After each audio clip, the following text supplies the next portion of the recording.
During this segment, we will be reviewing toddler key learnings for children aged 18 months and older. The lesson plan will follow as monkey walks, warm-ups including going underwater and bobs, back floats, scoops and glides, kicks, breathing, and Humpty Dumpty. Learning to go underwater is a key lesson all children need to learn as they begin swim lessons. At Little Aquatics, we do not require children to go underwater on day 1 unless they are fully comfortable. Beginning day 2, all children are expected to go underwater, and there are a few ways we can encourage them in a positive atmosphere. When beginning to teach children to go underwater, you want to encourage them to get different parts of their face wet first before submerging their whole face. You can encourage them to blow bubbles. You can encourage them to just put their nose in, just put their ears in, or just put their cheeks in, eventually working to them putting their whole face in the water. Next, we'll progress to children doing bobs, starting on top of the water, submerging their whole head underwater, and popping back up. Floating is a key skill that all children must learn. A minimum of 25% of the lesson should be devoted to children learning to float. Again, as reviewed in the baby lessons, we use the phrase nose, tummy, toes, all pointed to the sky. As seen in the video, you will want to support children with 2 hands when initially learning to float, with one hand behind their head and your other hand free to place on their lower back. One hand will be used on the back of their head to encourage them to tilt their nose up to the sky. If their tummy and toes begin to sink, you will use your second hand to push their tummy back to the top of the water. You will gradually progress to letting the child go for 1 to 3 seconds at a time to let them get the feeling of floating on their own without support, and correcting their form and position as necessary.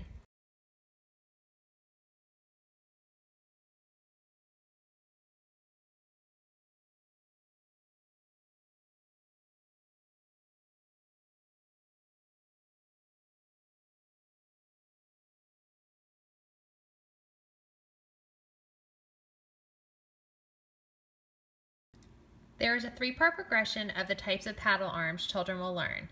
The first is their glide, rocket arms, and Superman arms.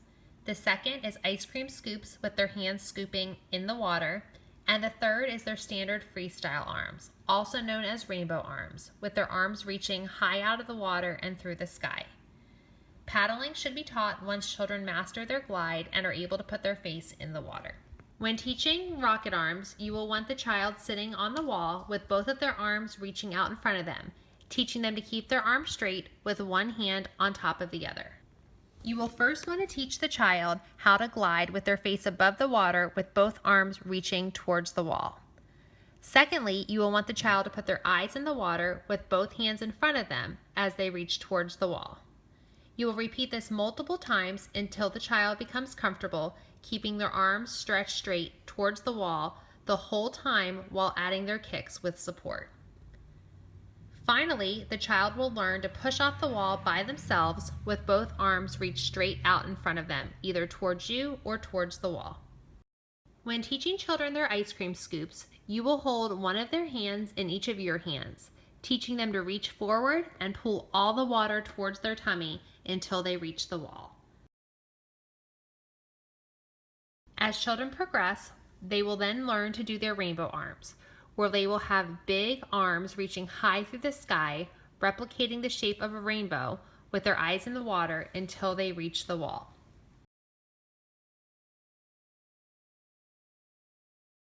The final step of teaching scoops is when a child is able to swim unassisted with both arms reaching high through the sky until they reach the wall, combining both their eyes being in the water, their nice strong kicks, and big arms reaching high through the sky.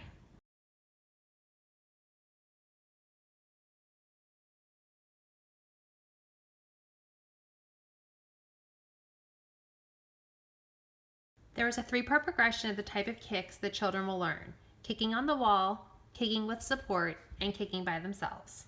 Depending on the age of the child, you can at first start with the child sitting on the wall, learning to kick their feet up and down. Children will find excitement in creating large bubbles and white water when kicking on the side of the pool. This will then translate into them learning to kick while you are holding them in the water and eventually to them kicking on their own. Children will then learn how to kick either using a kickboard or with you holding them. This kicking will be achieved with support, learning to kick their feet with straight legs up and down. Children will then learn to kick unsupported either from the wall to the instructor or from the instructor back to the wall. Depending on age and skill level, children will learn to take a breath by either rolling over or popping up. The most ideal is for them to roll over, following the approach of swim, roll, float, roll, swim, roll, float. When teaching children rollover breaths, you'll start with them on their tummy, rolling them over into a floating position. You will encourage them to have their nose, tummy, and toes up to the sky once they roll over. This will take a lot of repetition, teaching children to realize once they are out of breath to roll onto their back for safety and to gain the ability to take a breath when swimming. Many children respond well to us calling this the pancake flip. When they're on their tummy, you will say 1, 2, 3, flip like a pancake, and they will roll onto their back, put their nose, tummy, and toes to the sky, rest, and float. Your hand placement will be one hand on the child's tummy and one hand on the child's back. Once they roll over onto their back, you can encourage the child to count to 3 or 5 seconds to encourage them to rest and regain their breath. Once children are showing initiative to try and roll on their own, you'll offer less support by putting one hand on each side of the child's head in order to assist them with rolling onto their back into their floating position. Another technique that works really well is once a child pushes off the wall, saying loudly, swim, swim, swim, swim, swim, and when they're ready to roll, saying out loud, roll, and then counting to 5 for 1, 2, 3, 4, 5, and rest. Once children are ready to roll all by themselves, they may still require a little cue from the instructor. This can be achieved by a light tap, tap, tap on their head to cue them when it is time to roll over. This is usually 3 to 5 seconds after they have pushed off the wall when they are in need of their initial breath. The last, and usually the favorite skill that most children will learn is their Humpty Dumpty. This song will teach children to return to the wall in the event they fall or jump into a pool. The song goes, Humpty Dumpty sat on the wall, Humpty Dumpty had a big fall, Humpty Dumpty swam back to the wall. The Humpty Dumpty song should be practiced at the end of every lesson with all children. There are 3 parts to the Humpty Dumpty progression. In the first part, the children is held at all times and does not go underwater. You simply assist the child from sitting on the side of the pool, falling in, and returning back to the wall. In the second part, the child falls in with you assisting them, goes underwater, and with support, returns back to the wall with you holding them. The third part is the final progression, and that is where a child sits on the wall. Once they enter the pool, you will let them go without support, and on their own, they will turn back around and grab the wall.